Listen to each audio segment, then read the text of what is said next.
तो क्या होगा कि सारे पाप धुल जाएंगे। तो वैसे जीवन भर क्या करो, खोटी आजीविका करो, पाप करो, कुशील आदि में प्रवर्तन करो, और एक बार दान ले लो तो सारे वो हो जाएंगे, पाप नष्ट हो जाएंगे, है ना। तो मुनिराज इसलिए आहार आदि लेते हैं तो वे भी पात्र की शुद्धि करके आहार ग्रहण करते हैं। अपात्रों के यहाँ दान नहीं लेते कि कोई भी चला गया शराबी कबाबी और बोले महाराज आहार देना है, तो ऐसे के यहाँ नहीं जाते। क्यों? क्योंकि उससे भी क्या होती है, धर्म की अप्रभावना होती है।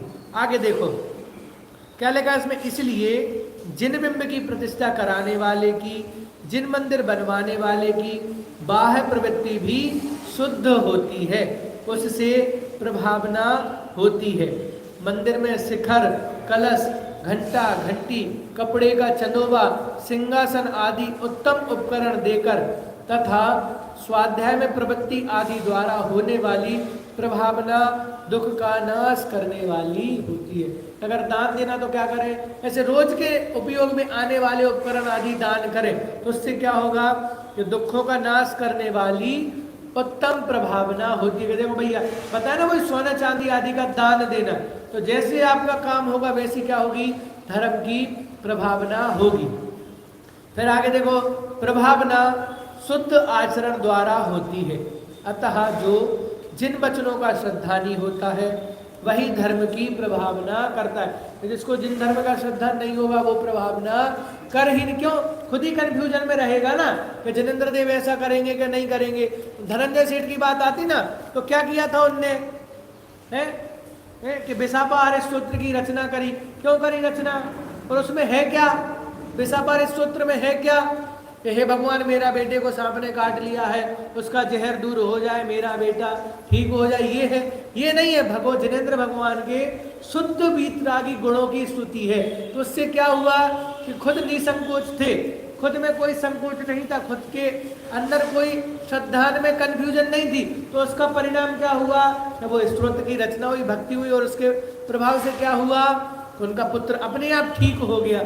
समझ में? तो जो खुद जिन श्रद्धा नहीं होगा, जिन वचनों में श्रद्धान वाला होगा कि हाँ कि वास्तव में अगर तीनों लोकों में, तीनों काल में मुझे सुखी करने वाला कोई पदार्थ है या सुखी करने वाले कोई निमित्त कारण है, तो वे मात्र वीतरागी देव शास्त्र गुरु है। तो जिसको ऐसी श्रद्धा होगी वो क्या कर सकता है, वही धर्म की प्रभावना कर सकता है। ये तो पता चला ये धर्म की प्रभावना करने बोले, और सामने से कोई बोले नहीं भैया उस बाबा के यहाँ चलो, वो क्या करते हैं, वो सही कर देते हैं, वो सब कुछ बता, तो ये क्या करेगा, वहां चला जाएगा।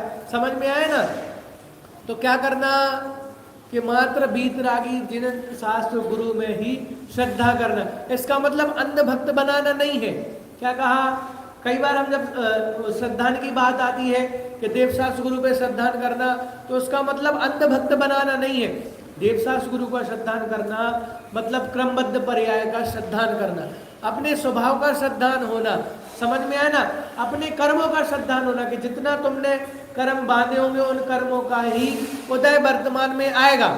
समझ में आएगा ना? ऐसा तो है नहीं कि आपने कर्म नहीं बांधे हो और जबरदस्ती के कर्म उदय में आ जाए, प्रतिकूलता जाए, ऐसा नहीं होगा। जे कर्म पूरब किए खोटे, सहे क्यों नहीं जी रहा। तो जितनी भी जब भी प्रतिकूलता आ जाए तो क्या विचार करना कि भैया मैंने ही तो बांधे थे, मैंने ही तो बांधे थे। तो क्या करना कि इससे जिनेंद्र भगवान क्या करेंगे कि खुद आके वो करेंगे, मैंने तेरे ही भरोसे महावीर भंवर में नैया डाल दी। तो क्या होगा, डूब जाएगी, क्योंकि महावीर भगवान नहीं आएंगे कि हाथ पकड़ेंगे और क्या करेंगे, चलो बेटा तुम्हें मोक्ष ले जाते, क्योंकि ऐसी व्यवस्था नहीं है। वे खुद अपना मोक्ष नहीं कर पाए। समझ में आया ना? बोलो महावीर भगवान खुद अपनी दिव्य ध्वनि नहीं खिला पाए ना, 66 दिन तक दिव्य ध्वनि नहीं खिली। क्यों? कि भैया वो वैसा होना, परिणमन होना क्या था, निश्चित था। तो जब ये समझ में आ जाएगा ना, क्या समझ में आएगा, स्वयमेव इस जगत का सब काम हो रहा है। तो देवशास्त्र गुरु की श्रद्धा करना, जिन धर्म की श्रद्धा करना, मतलब इसकी श्रद्धा करना कि सारा काम क्या हो रहा है, अपने आप। तो फिर इससे क्या होगा, हमको भी धीरे धीरे श्रद्धान हो रहा है, स्वयमेव इस जगत का सब काम हो रहा है। तो जिसको ये श्रद्धा होगी वही क्या कर पाएगा, वही जिन धर्म की प्रभावना कर पाएगा। तो इतनी चर्चा भी हमने करी, इसकी शेष चर्चा आगे। ओम नमः।